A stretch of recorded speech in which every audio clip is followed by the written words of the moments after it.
Hi viewer, this is Hammad Hassan और हम अपनी सीरीज़ पहला सीन कैसे लिखें के प्रोजेक्ट तिनके के पहले सीन पर थे और हम प्रिया की एंट्री को अब देखने जा रहे हैं। तो आइए चलते हैं।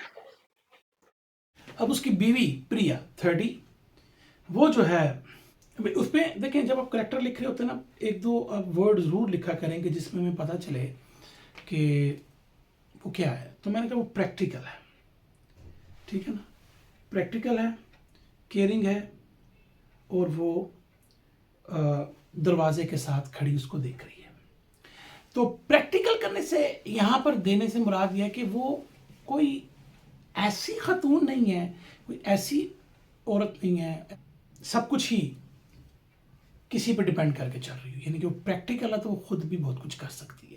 तो ये यहाँ पर डालना ज़रूरी है। तो जब वो कल को हेल्प करेगी उसकी, तो यहाँ पर वो बात मेरी जो है वो डन हो जाएगी। तो आप जब करेक्टर लिख रहे होते हैं तो आपने जब करेक्टर को इंट्रोड्यूस करना है, पहले तो अगर आपने देखा होगा स्क्रीन पे भी के करेक्टर जब इंट्रोड्यूस हो रहा है तो करेक्टर का जो करेक्टर है वो कैपिटल में लिखा गया, और फिर उसके आगे मैंने एक दो वर्ड डाले हैं जिसको उसके बारे में, यानी कि करेक्टर के बारे में हमें थोड़ी सी जानकारी देते हैं, थोड़ी सी हमें इल्म देते हैं, थोड़ा हमें बताते हैं उसके बारे में, हमें उसके बारे में थोड़ी इन्फॉर्मेशन मिलती है कि वो कैरेक्टर क्या कर रहा है।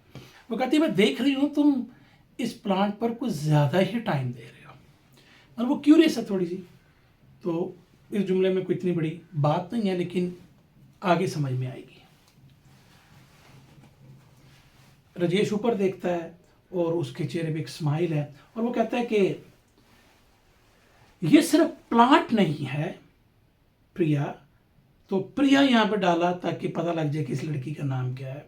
ये ऑर्गेनिक है, नो केमिकल्स, नो शॉर्टकट, सिर्फ मिट्टी, पानी और खाद जो मैंने खुद तैयार की है। No no, this is very important, very important information in the very first scene.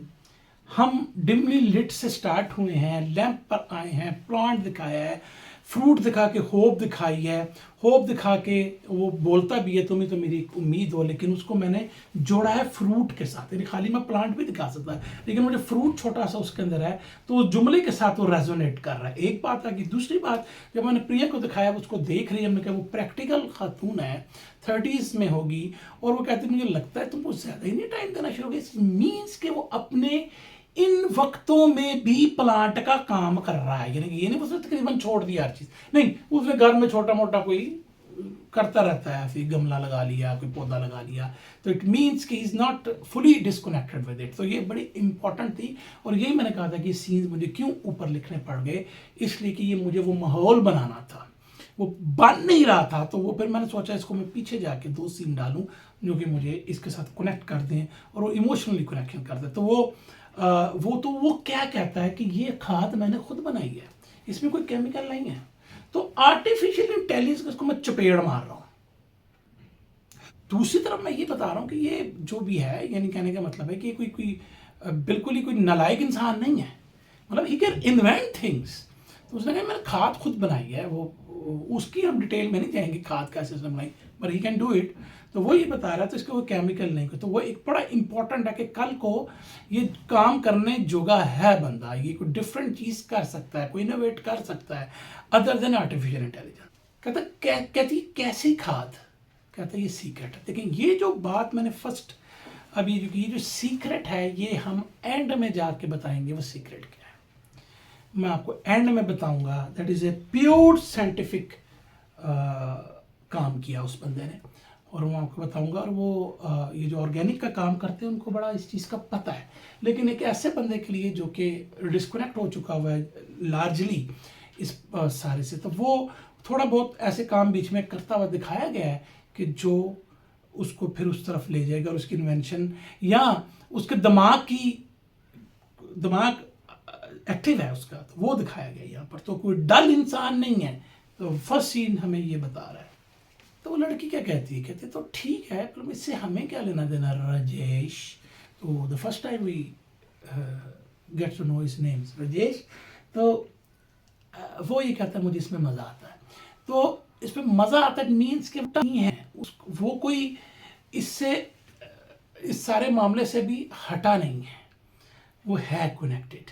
और वो अभी तो ऑडियंस को समझ नहीं आ रही, क्योंकि पहले तो सीन है, लेकिन जब आप घर से बाहर निकलेंगे तो आपको समझ में आ जाएगी अगले सीन में कि ये क्यों ये सारी गेम हो रही है। फ्लैशबैक में अब हम थोड़ा सा क्लियर हो रहे हैं कि फ्लैशबैक में ये एक लड़का है छोटा, और उसमें उसका बाप उस सीन के अंदर है, कि जिसके अंदर फिर वो हम बताएंगे कि वो क्या है। तो चूंकि हम इन 2 सीन्स का ही जिक्र करेंगे, तो इस सीन में फिर हमने लिखा है exterior Uttarakhand fields day years अगो फ्लैशबैक। तो ये अब डायरेक्टर के लिए क्यों दे दी है। तो यंग राजेश जो है, जब वो 12 सालों का था, वो अपने फादर के जो है वो पाँव में बैठा हुआ है, फील्ड के अंदर है। ये हमने अपनी उससे भी साबित कर दिया, अपनी सीन हेडिंग से भी, कि लोकेशन क्या है, ठीक है ना। उसके जो छोटे हाथ हैं वो जांच रहे हैं जो कि उसके बाप जमीन में कर रहा है, यानी कि मिरर कर रहा है वो उस चीज को। इसका मैंने जिक्र भी यहां पे किया है, ठीक है। और साउंड्स ऑफ बर्ड्स चिरपिंग, तो चलो वो तो हम कह सकते हैं। और डिस्टेंस काउ बेल्स, चूंकि वो माहौल थोड़ा दिया कि फील्ड एक ऐसी जगह की दिखाई जा रही है जहाँ पे ये नहीं कोई वीरान जगह है, ये वो जगह है जहाँ पर दुनिया बस रही है, परिंदे हैं, जानवर हैं, ये सब कुछ वहाँ पर हैं। तो वो क्या करता है, फिर थोड़ी सी मिट्टी उठाता है और फिर वो अपने बेटे को एक बात कहता है, और वो बेटे को कहता है कि याद रखना बेटा, ये मिट्टी ही पौधे को खुराक देती है, इसकी हिफाजत करोगे तो ये तुम्हारी हिफाजत करेगी। तो it's a lesson from him, कि बेसिकली अब वो ये जुमला भी, ये डायलॉग भी ऐसे नहीं आ गया, ये इसलिए आ गया कि उसको वो बता रहा है कि अगर तुम इसको पकड़ लोगे, इसकी केयर करोगे, तुम्हारी केयर करेगी, यानी कि कल को जब ये बेसिकली लौटेगा तो उसको वो याद आएगा कि बाप ने एक बात कही थी कि ये ही मिट्टी तुम्हें कल को सेव भी कर सकती है अगर तुम उसकी केयर करोगे तो ये भी है एक बात। तो पहले कि हम अभी कोई आर्टिफिशियल इंटेलिजेंस का जिक्र नहीं आ रहा यहाँ पर, ना अभी किसी ऑडियंस को पता है कि फिल्म किसी आर्टिफिशियल इंटेलिजेंस की तरफ या उसकी कमबख्तियों की तरफ जाने लगी है, बल्कि हम सोच रहे हैं कि यार एक फैमिली है जो कि सिटी में है, हमने शोर देखा, हमने वो मामला देखे, उसके हाथ में पौधा है, उसको हमने कनेक्ट कर रहे हैं पीछे उसके फ्लैशबैक में उत्तराखंड की वो जगह है। यहाँ पर उत्तराखंड को मैंने कोई अभी सुपर इम्पोज नहीं किया कि उत्तराखंड के फील्ड, जहाँ वो बाद में जब वो जाएंगे तो वहाँ पर फिर लिखा आएगा उत्तराखंड। तो वो चूंकि वो सीन, वो फील्ड आपको दोबारा जब नजर आएंगे तो आप रिकनेक्ट कर लोगे कि अच्छा यार जो पहले सीन में दिखाए थे वो यही फील्ड्स थे। तो यहाँ पर उत्तराखंड देने की जो सिंपल फ्लैशबैक में वो जो है यहाँ पर गया।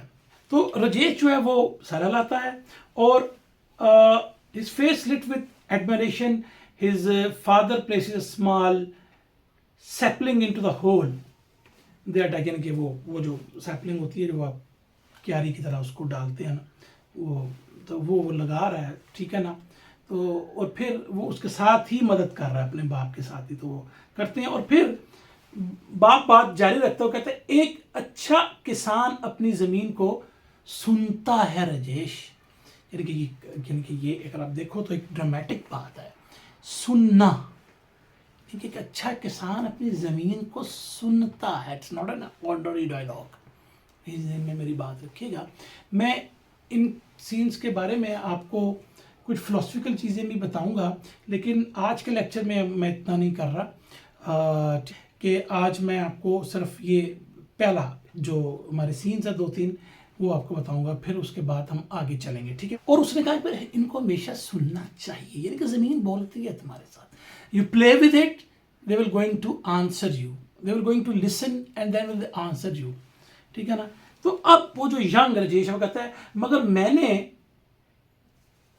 मगर मैंने किसान नहीं बनना, मैं सिटी जाऊंगा, खूब पैसे कमाऊंगा ना। अब ये वो टर्निंग पॉइंट है 12 साल के बच्चे का, जहां से अब समझ में शायद हमें थोड़ी बहुत आनी शुरू हो जाए कि ये बच्चा बम्बे में क्यों बैठा है, ठीक है, बिलवंदी में क्यों बैठा, ठीक है। वजह कि उसने कहा कि मैं किसान नहीं बनना चाहता, यानी कि उसकी कुछ शायद डिज़ायर्स थे। वो कोई बुरी बात नहीं है, किसी का कोई डिज़ायर है, तो वो कहता मुझे किसान बनना ही, तो मैं मिट्टी को क्यों सुनूं। सो क्या क्या मैं कहूँ उसको, क्यों मैं उसकी बाप जो है कोई जवाब नहीं देता, बल्कि वो अपनी पौधे को लगाता है और फिर फ्लैशबैक ख़त्म होता है और वापस हम आ जाते हैं और हेडिंग है वही रजेश होम इवनिंग प्रेजेंट, यानी कि अब हम प्रेजेंट हैं और यहाँ साउंड ऑफ वाटर। लेकिन ये एक आपको जब स्क्रीन पे लिखेंगे तो आपको कुछ चीज़ें थोड़ी इस तरह करनी पड़ती हैं जिससे पता चले कि राइटर में एक दम कम है।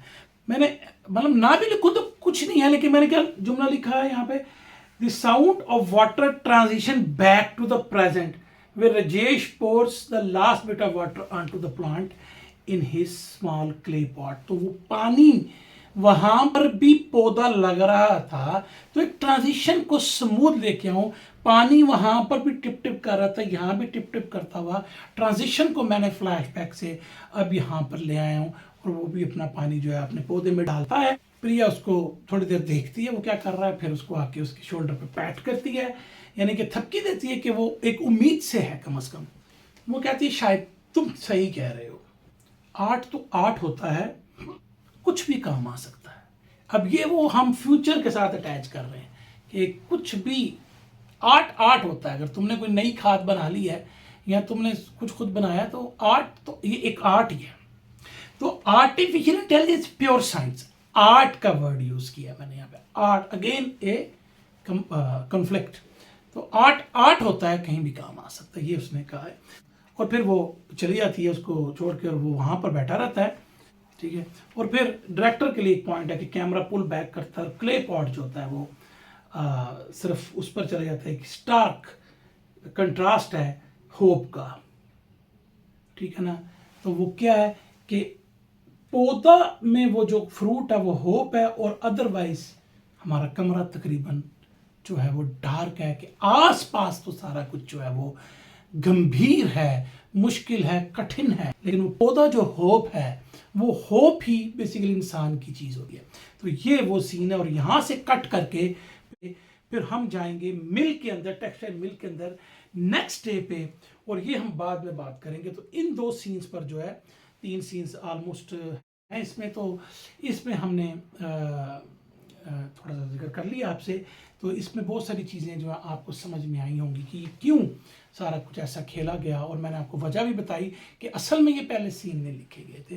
तो मैंने शुरू कहाँ से किया था, वही तकरीबन ऑलमोस्ट जो अगला सीन आ रहा है वहाँ से शायद स्टार्ट किया हो, लेकिन अब मुझे ज़हन में नहीं है। लेकिन तो यानी कि आगे हमने बिलवंदी की ही लाइफ स्टाइल से शुरू किया था। एक बंदा है वो उठता है सुबह, जहरा गालबन इस तरह का था, वो भी सीन थोड़े बहुत मैंने चेंज किए थे। तो ये वो 2-3 सीन मैं उठा के फिर पहले लेकर आया था, और यही वजह होती है कि आपको मैं वो चीज़ें बता रहा हूँ कि लिखते हुए क्या क्या चीज़ें, कोई हरफ आखिर नहीं होती, आखिरी चीज़ नहीं होती। कई सीन आपको, मैंने कई सीन काटे होंगे, मेरे बड़े दिल के करीबन तोड़ दिए, फाड़ दिए, मुझे नहीं वो सीन चाहिए, मेरी फिल्म को, मेरे स्क्रिप्ट को वो नहीं मुकम्मल कर रहे, या वो उसके उस पर फिट नहीं बैठ रहा, तो मुझे उसको काटना है।